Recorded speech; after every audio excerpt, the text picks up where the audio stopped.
السلام علیکم ورحمۃ اللہ وبرکاتہ۔ اللہ سے دعا کرتے ہیں کہ آپ لوگ خیریت سے ہوں گے۔ شب معراج منانے والے اور اس دن کا روزہ رکھنے والے سن لے، شب معراج بدعت یا عبادت؟ شب معراج کا روزہ رکھنا، اس پر جو ہے علی مرزا نے ساری چیزیں جو ہے قرآن کے حوالے سے انہوں نے بتایا ہے، اور انہوں نے بتایا ہے کہ اس کا پورا واقعہ کیا ہے اور اس کا معاملہ کیا ہے، اور اس میں جو چاند کے 2 ٹکڑے کا بھی جو معاملہ ہے وہ بھی انہوں نے بتایا ہے۔ آپ اس ویڈیو کو دیکھیں اور دیکھیں کہ یہ جو شب معراج کا معاملہ، روزہ رکھنے کا اور رات میں عبادت کرنے کا وہ جو آتا ہے وہ کیا ہے اور کس طریقے کا ہے، آپ کو ساری سچائی جو ہے وہ پتہ چل جائے گی۔ اور اس میں جو ہے ساری ایک ایک ورڈ انہوں نے تفسیر کے ساتھ بتائی ہے، اور اللہ سے ہم سب یہی دعا کریں کہ اللہ ہم سب کو بھی ہدایت کا راستہ دکھائے، اللہ اور اللہ کے رسول کے بتائے ہوئے راستے پہ چلے، قرآن اور حدیث کے حوالے سے جو بھی معلومات ملے اس پر عمل کرے، سنی سنائی باتوں سے بچے۔ اللہ ہم سب کا معاملہ آسان کرے، آمین ثم آمین۔ جگہ ہے جہاں پہ حضرت عیسیٰ علیہ السلام کی ولادت ہوئی تھی، تو وہ جگہ بھی دکھائی گئی۔ اور یہ 3 معجزات ہیں جن کا ذکر اللہ تعالیٰ نے قرآن میں فرمایا ہے۔ اس میں ٹاپ آف دا لسٹ قرآن، اس کے بعد شق القمر والا یعنی چاند کے 2 ٹکڑے ہونے والا معجزہ، اور تیسرا معجزہ آپ صلی اللہ علیہ وآلہ وسلم کی معراج۔ اور یہ بھی یاد رکھیں، یہ جو معراج ہم عموماً بولتے ہیں یہ بھی غلط العام ہے۔ اصل میں اس معجزے کا نام ہے الاسراء والمعراج۔ نبی صلی اللہ علیہ وآلہ وسلم کا رات کا زمینی سفر الاسراء، اور المعراج اور پھر آسمانی سفر، اور یہ دونوں سفر قرآن کے اندر موجود ہیں۔ جو زمینی سفر ہے الاسراء، وہ پارہ نمبر 15 ہمارا سٹارٹ اسی سے ہوتا ہے، سورہ بنی اسرائیل جو سورت نمبر 17 ہے اس کے آغاز میں ہی آتا ہے، اعوذ باللہ من الشیطان الرجیم، بسم اللہ الرحمن الرحیم، سبحان الذی اسری بعبدہ لیلا من المسجد الحرام الی المسجد الاقصی۔ پاک ہے وہ ذات جو اپنے بندے کو لے گئی راتوں رات مسجد حرام سے مسجد اقصی، ایک دور کی مسجد تک، جس کے ارد گرد برکتیں رکھی ہیں تاکہ ہم اپنے اس بندے خاص کو اپنی قدرت کی نشانیاں دکھائیں۔ الاسراء رات کا سفر، بیت اللہ سے لے کر مسجد ایلیا، یروشلم، بیت المقدس، یہ تینوں نام ایک ہی مسجد کے لیے، اور بعد میں وہاں پہ مسجد بھی بن گئی حضرت عمر کے دور میں، اس کا نام پھر مسجد اقصی رکھا گیا۔ قرآن جب نازل ہوا تھا وہاں اقصی لغت کے معنوں میں آیا تھا ایک دور کی مسجد۔ مسجد اقصی بعد میں بنائی گئی ہے، پہلے وہ بیت المقدس یا ایلیا یا یروشلم کہلاتا تھا۔ تو یہ ہے الاسراء، اور پھر وہاں سے آپ صلی اللہ علیہ وآلہ وسلم کو ایک براق پہ سوار کر کے آسمانوں کا سفر کروایا گیا 7ویں آسمان تک، اور پھر سدرۃ المنتہا، اس کا نام ہی ہے سدرۃ المنتہا، جہاں پہ مخلوق کی انتہا ہو جاتی ہے وہاں تک، اسے ہم کہتے ہیں المعراج، یعنی اونچائی کا سفر آپ صلی اللہ علیہ وآلہ وسلم کا۔ اور اس کا ذکر جو ہے وہ سورۃ النجم، سورت نمبر 53 میں آیا ہے، جس میں وہ مشہور آیت بھی آتی ہے فَكَانَ قَابَ قَوْسَيْنِ أَوْ أَدْنَىٰ، جس کے اوپر انشاءاللہ میں ڈسکشن بھی کر دوں گا۔ یہ یاد رکھیے گا میرے بھائیو، الاسراء والمعراج یہ پیورلی آپ صلی اللہ علیہ وآلہ وسلم کا جسمانی پلس روحانی سفر ہے۔ یہ کوئی خواب کا واقعہ نہیں ہے، کوئی روحانی ایکسپیرینس نہیں ہے۔ اگر یہ خواب کا واقعہ ہوتا تو کفار مکہ کو بھی ماننے میں آر نہ ہوتی۔ خواب میں تو بہت کچھ انسان دیکھ لیتا ہے، تو یہ جسمانی پلس روحانی ایکسپیرینس ہے۔ اور اس کے ساتھ یہ بھی یاد رکھنا ہے کہ اس کا موڈ برزخی ہے، یعنی اس کو اس دن کوئی دیکھ کے آبزرو نہیں کر سکتا تھا، الا یہ کہ اللہ نے کوئی ایک خاص منظر کسی کو دکھا دیا ہو، وہ الگ بات۔ ورنہ یروشلم میں آلموسٹ 1 لاکھ کے قریب انبیاء جمع ہوئے، صحیح مسلم میں آتا ہے، یہاں تک کہ آپ صلی اللہ علیہ وآلہ وسلم نے فرمایا کہ مجھے جبرائیل علیہ السلام نے تمام نبیوں کا امام بھی وہاں پر بنایا۔ میرے بھائی ہمارے شہر میں 1 لاکھ بندہ جمع ہو جائے رات کے وقت تو تھرتھلی پڑ جائے گی، اور اس زمانے کے اندر لیکن کسی نے وہ منظر دیکھا نہیں ہے، وہ ان سین بیریئر تھا۔ اور بیسیکلی یہ اس لیے کروایا گیا، جو سورہ آل عمران میں آیا تھا نا کہ اللہ تعالیٰ نے انبیاء کی ارواح سے عہد لیا تھا کہ اگر میں تمہیں حکمت دوں، نبوت دوں، اور پھر میرا کوئی پیغمبر تم میں آ جائے تو تم نے اس پیغمبر کی تصدیق کرنی ہے، جس طرح کہ یحییٰ علیہ السلام نے حضرت عیسیٰ علیہ السلام کی۔ اور نبی صلی اللہ علیہ وآلہ وسلم کی تصدیق تو سب انبیاء نے کرنی تھی، تو وہ اللہ تعالیٰ نے فزیکلی انبیاء کرام کو جو ہے وہ برزخی طور پہ وہاں پہ جمع کر کے اور آپ صلی اللہ علیہ وآلہ وسلم کے پیچھے نماز پڑھوا کے آپ کی امامت کا اعلان کروایا کہ آپ امام الانبیاء ہیں صلی اللہ علیہ وآلہ وسلم، تاکہ سورہ آل عمران کا وہ والا وعدہ پورا ہو۔ وہ بڑا سٹرکٹ وعدہ ہے، اس میں یہاں تک الفاظ ہیں کہ مجھ سے یہ عہد کرو کہ جب میرے پیغمبر آئیں گے تم ان پر ایمان بھی لاؤ گے، ان کی مدد بھی کرو گے، اور میرے ساتھ یہ بھاری ذمہ اٹھاؤ، میں بھی تمہارے ساتھ گواہوں میں شامل ہوتا ہوں، اور اب بھی اگر کسی نے اس عہد کو توڑا تو وہ فاسقوں میں شمار ہوگا۔ یہ اتنے سخت الفاظ انبیاء کرام علیہ السلام کے بارے میں اللہ تعالیٰ نے ارشاد فرمائے۔ تو یہ برزخی اس کا موڈ تھا۔ سورہ بنی اسرائیل کی آیت نمبر 60 میں آتا ہے نا کہ ہم نے نبی صلی اللہ علیہ وآلہ وسلم کو جو منظر دکھایا تھا، اب وہاں پہ جو رؤیا کا لفظ استعمال ہوا ہے نا، وہ کہتے ہیں خواب کے لیے استعمال ہوتا ہے، حالانکہ عربی میں رؤیا آنکھوں سے دیکھنے والے منظر کے لیے بھی یہ لفظ استعمال ہوتا ہے۔ بال ابن عباس کا قول امام بخاری اسی آیت کو ہیڈنگ بنا کے لے کے آئے ہیں سورہ بنی اسرائیل آیت نمبر 60 کے، اور ابن عباس کہا کرتے تھے کہ نبی صلی اللہ علیہ وآلہ وسلم کو جو یہ منظر دکھایا گیا جو کافروں کے لیے فتنہ بن گیا، قرآن کی آیت ہے۔ فتنہ کیوں بنا؟ میرے بھائی اگر خواب کا منظر ہوتا تو خواب کیوں کافروں کے لیے فتنہ بنتا؟ وہ تو مان لیتے ہیں کہ خواب میں تو کچھ بھی ہو سکتا ہے، فتنہ بنے اس لیے کہ وہ فزیکل کلیم تھا۔ تو ابن عباس کا قول ہے صحیح بخاری میں کہ یہ منظر جو دکھایا گیا یہ نبی صلی اللہ علیہ وآلہ وسلم نے اپنی جسم کی آنکھوں سے دیکھا تھا، دل کی آنکھوں سے نہیں۔ دل کی آنکھوں سے مراد ہوتا ہے خواب میں، اور جسم کی آنکھوں سے مراد فزیکلی یہ دیکھنا ہے۔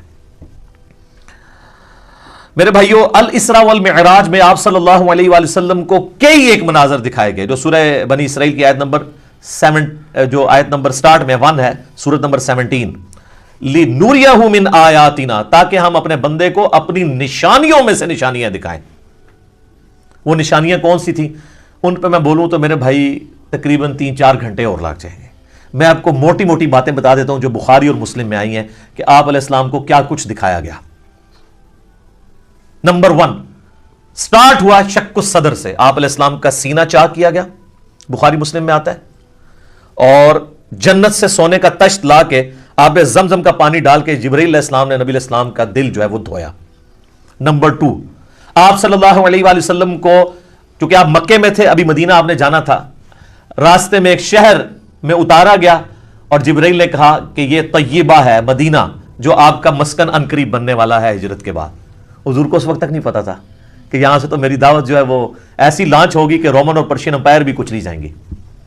نمبر 3 پھر آپ کو کوہ طور پہ لے جایا گیا، انبیاء کے مقامات پہ۔ سب سے پہلے نبی علیہ السلام کا اپنا مسکن، اس کے بعد پھر طور سینہ کے اوپر، اور کہا گیا کہ یہ وہ ہے جہاں پہ اللہ تعالیٰ نے حضرت موسیٰ علیہ السلام سے کلام کیا تھا۔ نمبر 4 بیت اللحم لے جایا گیا، بیت المقدس میں ایک جگہ ہے جہاں پہ حضرت عیسیٰ علیہ السلام کی ولادت ہوئی تھی، تو وہ جگہ بھی دکھائی گئی۔ اور اس کے بعد صحیح مسلم میں آتا ہے قبر موسیٰ دکھائی گئی۔ نبی علیہ السلام کہتے ہیں میں نے سرخ ٹیلے کے پاس موسیٰ علیہ السلام کو ان کی قبر میں نماز پڑھتے ہوئے دیکھا، اور اگر میں گزروں میں تمہیں وہ قبر بھی دکھا سکتا ہوں۔ وہ قائم یصلی فی قبری، وہ کھڑے اپنی قبر میں نماز پڑھ رہے تھے، لیکن یہ معاملہ ہے برزخی، حیات انبیاء کے اوپر یہ ثبوت ہے لیکن برزخی معاملہ۔ اس کے بعد آپ صلی اللہ علیہ وآلہ وسلم کو بیت المقدس میں انبیاء کی امامت کروائی گئی، 1 لاکھ کے قریب پیغمبروں کو جمع کیا گیا، اور جبرائیل علیہ السلام نے کہا کہ آپ ان کی امامت کروائیں، یہ صحیح مسلم میں آتا ہے۔ اچھا، پھر دجال دکھایا گیا، یہ بھی آتا ہے بخاری مسلم میں، دجال بھی دکھایا گیا۔ پھر آپ علیہ السلام کو آسمانوں کی سیر کروائی گئی۔ پہلے آسمان پہ آدم علیہ السلام سے ملاقات ہوئی، دوسرے پہ حضرت یحییٰ اور عیسیٰ سے، تیسرے پہ یوسف علیہ السلام سے، چوتھے پہ ادریس علیہ السلام سے، 5ویں پہ ہارون علیہ السلام سے، 6 پہ موسیٰ علیہ السلام سے، اور 7ویں پہ ہمارے جد امجد سیدنا ابراہیم خلیل اللہ علی نبینا وعلیہ الصلوۃ والسلام سے ملاقات ہوئی۔ اس کے بعد آپ علیہ السلام کو جنت اور دوزخ بھی دکھائی گئی، ٹائم میں ٹریول کروا کے جو مستقبل کا وقت تھا وہ پہلے دکھا دیا گیا۔ لوگ کہتے ہیں ابھی تو لوگ دوزخ اور جنت میں پہنچے نہیں، تو حضور نے کیا دیکھا؟ بھئی اللہ نے وقت، اور آپ یہ دیکھ لیں یہ سب کچھ منظر کتنے زمانے میں طے ہوا ہوگا، لیکن ایک رات میں سب کچھ ہو گیا۔ صرف بیت المقدس اور خانہ کعبے کے درمیان جو فاصلہ ہے اس زمانے میں 40 دن کی مسافت تھی، وہی نہیں طے ہو سکتی تھی۔ اللہ اکبر۔ اس کے بعد بیت المعمور دکھایا گیا، بخاری مسلم میں آتا ہے 7ویں آسمان کے اوپر اسی خانہ کعبہ کی سیدھ میں ایک گھر ہے جس کا طواف فرشتے کرتے ہیں، بیت المعمور وہ دکھایا گیا۔ اور سب سے بڑھ کے آپ کو سدرۃ المنتہا تک لے جایا گیا. یہ آخری حد ہے. زمین سے جتنی مخلوقات ہیں یا فرشتے ہیں وہ بھی سدرۃ المنتہا سے آگے نہیں جا سکتے. اس کا نام ہی ہے انتہا، مخلوق کی انتہا ہے. اور سدرۃ المنتہا ہی پہ اللہ تعالیٰ کی ملاقات ہوئی اپنے محبوب علیہ السلام کے ساتھ. اور سورۃ النجم میں اس کا ذکر ہے. وہاں پہ اللہ تعالیٰ نے وحی بھی کی آپ علیہ السلام کو. صحیح مسلم میں آتا ہے کہ 3 چیزیں آپ کو وہیں پہ عطا ہوئیں. نمبر 1 5 نمازیں. وہ ڈیٹیل بخاری مسلم میں آتی ہے کہ 50 تھی، کم ہوتے ہوئے موسیٰ علیہ السلام کے پاس جب وہ آتے تھے نا چھٹے آسمان کے اوپر تو کہتے تھے حضرت زیادہ ہیں، کم کروائیں. ایک پھیرے ہی بس اور لگ رہا سی، وہ کون ہی لگ گیا، ورنہ وہ 5 کم ہوتے 5 تک رہ گئی. پھر اس میں الفاظ ہیں بخاری مسلم میں، اللہ نے کہا کہ میرا قول بھی نہیں بدلے گا، تمہاری امت پڑے گی 5. سورۃ الانعام میں ہے کہ ایک نیکی 10 کے برابر ہے تو میں ان کو ثواب 10 کا ہی دوں گا. ایک کے بدلے 10 کا تو نماز 50 کے ہی ثواب ملے گا 5 کے گیس بھی. دوسرا تحفہ دیا گیا سورۃ البقرہ کی آخری 2 آیات. صحیح مسلم میں آتا ہے آمن الرسول بما انزل الیہ من ربہ والمؤمنون. سر یہ 2 آیات وہ ہیں جو اس دنیا میں نازل نہیں ہوئی ہیں، آسمانوں پہ نازل ہوئی ہیں. آسمان سے آسمانوں پہ ہی نبی علیہ السلام کے مبارک سینے پہ. اور صحیح مسلم میں آتا ہے کہ تیسری چیز جو آپ کو دی گئی کہ آپ کا جو کوئی امتی شرک نہیں کرے گا نا میں اسے معاف کر دوں گا. نبی علیہ السلام نے کیا شب معراج اللہ تعالیٰ کو دیکھا تھا یا نہیں؟ اب اس کا جواب ہاں یا نہ میں دینا تو بہت بڑی آزمائش ہے مسلمانوں کے لیے. جب تک کہ آپ پورا مقدمہ ان کو نہیں سمجھاتے. تو آپ اس پورے مقدمے کو سمجھیں گے تو آپ کے لیے معاملہ آسان ہو جائے گا. اس کی وجہ یہ ہے کہ یہاں پہ فرقہ واریت کا دین ہے جس کو میں بابوں کا دین کہتا ہوں. اور آپ سے بار بار کہتا ہوں کہ مرنے سے پہلے اے مسلمان کر لے اس پہ غور. کتابوں کا خدا اور ہے، بابوں کا خدا اور. پوری امت کا یہ عقیدہ ہے کہ مرنے سے پہلے اس روئے ارض پہ اللہ تعالیٰ کا دیدار کسی انسان کو، کسی جن کو، کسی فرشتے کو یا کسی بھی مخلوق کو ہونا محال ہے، امپاسبل ہے. یہ مقدور نہیں ہے، محال ہے. اس کے ثبوت میں سورۃ الانعام کی آیت نمبر ہے 103 لا تدرکہ الابصار. نگاہیں اس کا احاطہ نہیں کر سکتی، وہ نگاہوں کا احاطہ کر لیتا ہے. پریکٹیکل ایکسپیرینس سورۃ الاعراف کی آیت نمبر 143 جب موسیٰ علیہ السلام نے کوہ طور پہ ملاقات کے دوران کہا اے اللہ میری خواہش ہے میں تجھے دیکھوں. اتنی دفعہ باتیں سن سن کے اگلا سٹیپ بھی بندہ طے کرتا ہے نا. تو اللہ نے کیا فرمایا تھا لن ترانی، ہرگز نہیں دیکھ سکتا تو مجھے، بلکہ تو پہاڑ کی طرف دیکھ. اگر یہ پہاڑ اپنی جگہ پہ قائم رہا تو سمجھنا تو مجھے دیکھ سکتا ہے. تو قرآن کے الفاظ ہیں پہاڑ پہ اللہ نے صرف تجلی کی تو وہ ریزہ ریزہ ہو گیا اور موسیٰ علیہ السلام انڈائریکٹ وہ تجلی دیکھنے سے بے ہوش ہو کے گر پڑے. اور اس کے بعد ان کا اللہ میں تیرے طرف رجوع لاتا ہوں، اب دوبارہ میں یہ بات نہیں کروں گا. تو اگر موسیٰ علیہ السلام کو زیارت نہیں ہو سکتی اللہ تعالیٰ کی اس دنیا میں تو موسیٰ علیہ السلام سے بڑھ کے تو کوئی بھی نہیں ہو سکتا. تو اب اگر موسیٰ علیہ السلام کے سوا کوئی شخص یہ دعویٰ کرے کہ اس نے اللہ کو دیکھا ہے تو پھر ہم اسے غلام قادیانی کا بھائی کہیں گے نا، جس نے اس نے جھوٹا دعوے نبوت کیا. یہ کم از کم اسے کہنا چاہیے کہ تو جھوٹ بولتا ہے، یا تو پھر یہ کلیم کرتا ہے کہ تو مسلمان ہو کے موسیٰ علیہ السلام سے بڑا مرتبہ رکھتا ہے، حالانکہ موسیٰ علیہ السلام تو اولو العزم پیغمبروں میں سے ہے. اچھا اس حدیث میں 7356 میں آتا ہے کہ نبی علیہ السلام نے فرمایا کہ وہ خدائی کا دعویٰ کرے گا دجال یاد رکھو تم میں سے کوئی شخص اپنے رب عز و جل کو نہیں دیکھ سکتا یہاں تک کہ اسے موت آ جائے. یہ الفاظ ہیں. کیا مطلب؟ کہ مرنے سے پہلے کوئی اللہ کو نہیں دیکھ سکتا، مرنے کے بعد دیکھیں گے انشاءاللہ. تو مرنے سے پہلے آپ نہیں دیکھ سکتے. تو آپ بھی مرنے سے پہلے ہے مسلمان، کر لے اس پہ غور. کتابوں کا خدا اور ہے، بابوں کا خدا اور. والمعراج الاسراء کہتے ہیں رات کے سفر کو جو نبی علیہ السلام کو، اور اسی کے نام پہ سورت بھی ہے سورۃ الاسراء. 15ویں پارے کی جو سورت ہے پہلی سٹارٹ ہی اسے ہوتا ہے سبحان الذی اسرا بعبدہ لیلا من المسجد الحرام الی المسجد الاقصی الذی بارکنا حولہ لنریہ من آیاتنا. کہ پاک ہے وہ ہستی جو اپنے بندے کو راتوں رات لے گئی بیت اللہ سے بیت المقدس کی طرف.